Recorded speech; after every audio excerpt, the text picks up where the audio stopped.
So we're all aware we're currently in the era of remakes, sequels, and spin-offs. It's getting pretty rare that an original film actually sees the light of day, and even less common they become anything serious, especially when they aren't made by the most elite Hollywood directors. In this climate, making an original film is a risk, and depending how ambitious it is, it can be a massive one. So if you're a director, unless you've built up some significant credibility, it's probably not going to happen, at least on any large scale. So in order to net large sustainable profits, studios have almost become completely reliant on intellectual property. And this is for good reason. IP comes with built-in fan bases, which make marketing these movies a whole lot easier. People are a whole lot more willing to spend money on seeing a movie from a series they love any day before taking a risk on something that they only have a trailer to vouch for. Simply put, popular IP equals butts in seats. The biggest example of this is like when Star Wars fans heard there was a sequel coming out. It's literally all they needed to hear. The movie was fine, but it smashed $1 billion, going ahead and making $2 billion. Even the rest of the sequel trilogy made a killing despite being, not good. Same thing when the Shia Transformers finished.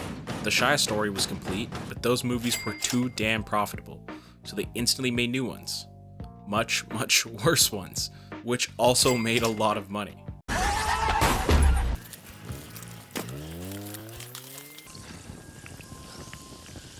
You better have insurance. It's your car? Huh?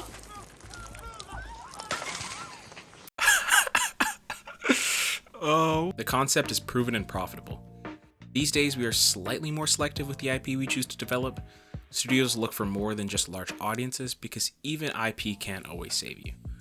But IP with a familiar and often well-written story is a golden ticket.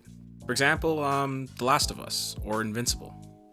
Both had fan bases in familiar genres with incredibly well-written stories that can simply be adapted as close to the original, or not, and keep their fan bases while also bringing in new people to the series. But you see, eventually we're going to start running into some market saturation with some of these IPs, or, just audience fatigue. And we may be running into some sort of version of this already. Circling back to Star Wars, it may be suffering from some overexposure right now.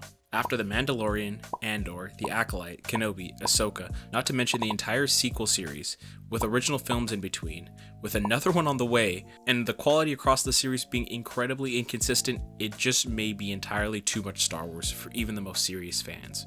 This essentially creates diminishing returns on one of the biggest intellectual properties on the planet. What I'm getting at is studios have to dip into some new IP sooner or later where they can't keep audiences engaged in something refreshing. So, this entirely too long prologue is to introduce a few series I think might be tapped into in the coming years. First and foremost, let me preface and say that I have not seen, played, or read everything listed here. Most of this is, from internet research, word of mouth, etc. Okay, great. I'm gonna start with the most obvious one in my head, Assassin's Creed. Yes, there was an earlier movie that was bad. Yes, Netflix just announced a show, so technically it doesn't really meet the criteria for this video. But I wanted to include it because I have wondered why this has never had a quality adaptation for years. Basically, every gamer has played Assassin's Creed or heard of it. This series, until recently, was a mainstay of big video game drops every single year for about a decade. And there's some really strong stories in there. There's some weak ones too, especially the recent ones.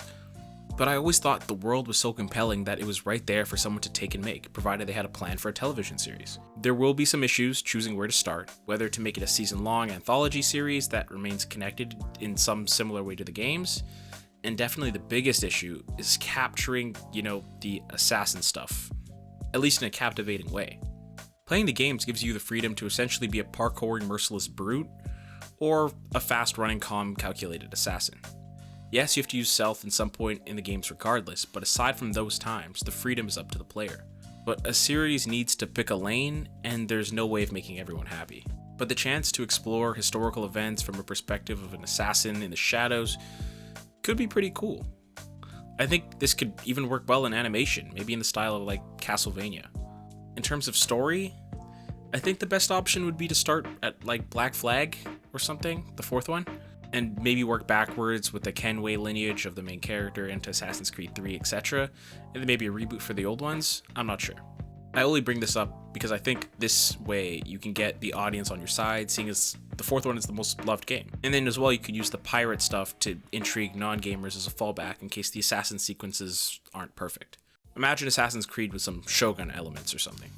As well, this may cost less than rebuilding, I don't know, revolutionary France or Renaissance Italy. Not sure. Overall, I think this is a very cool unexplored world with some elements that could be very interesting for an audience of people who've never played the games before. Next, Brandon Sanderson. Here's what the preface was for. I have not read any of his books, but I am aware of both the size and passion that his fan base has, not to mention the prestige of his books, the Mistborn and Stormlight archive. So again, take everything I say here with a grain of salt. So funny story.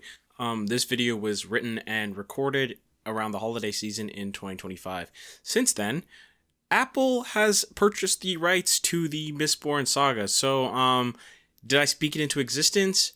Maybe, and you're just gonna have to take my word on that. Anyway, back to the video. Many people seem to think this series could be something akin to like Game of Thrones or maybe Lord of the Rings if it were a TV show. Not Rings of Power, Lord of the Rings. I don't mean this from a literal perspective, I mean more of the space it would take up in the pop culture zeitgeist, especially to people who are not aware of the series. From my limited understanding, these books combine action and magic in a much bigger way than those two other series.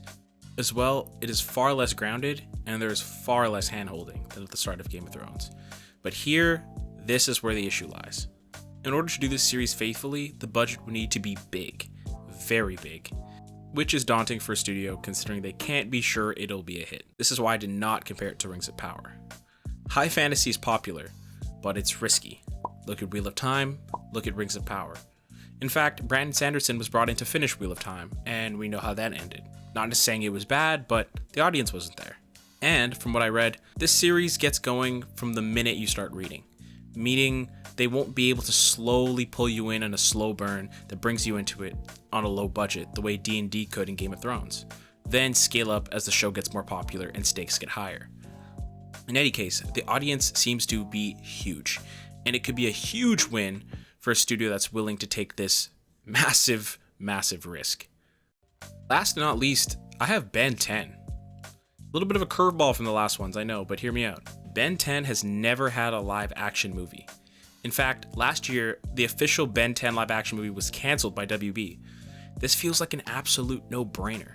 The Ben 10 IP is already worth billions and has a fan base of kids, as well as grown men and women who now have kids of their own. If this movie can remain youthful, keeping a certain element of whimsy and goofiness, while also being able to deliver good CGI and a compelling story, I can seriously see this movie making north of $500 million, while even spawning a multi-billion-dollar film franchise.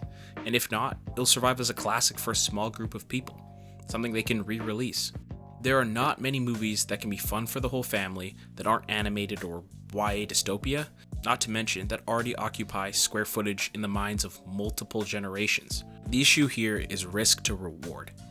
This movie cannot miss under any circumstances, or they will be burning the possibility of a live-action reimagining for decades. And oh boy, could it miss. If the writing is bad, if the CGI is bad, if it is cringe for adults and it's boring for kids, it is doomed. However, if it could occupy some of the same Percy Jackson real estate, by this I mean aging up its characters slightly, but not enough to where it's quite unbelievable, and not quite a kid's movie. This can make it more believable in the acting department while also being mature enough to have some real stakes to it. I think another key issue here would be to perfect the art direction. This will be make or break for this movie. It needs to look both real and comical simultaneously. I think the best example that comes to mind is Superman 2025.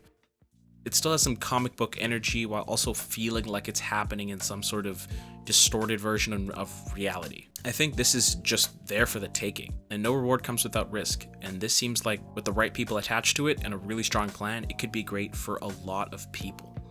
These are just 3 ideas for some IP that more or less hasn't been done in a very careful, calculated way, and I think there's some opportunity here. Let me know what you think, or if you disagree or agree. If you do agree or disagree, let me know in the comments, and I'd like to hear from you guys too. If there's any I missed or any I think I should add from future videos, let me know. Thanks for watching as always, and I'll see you in the next one.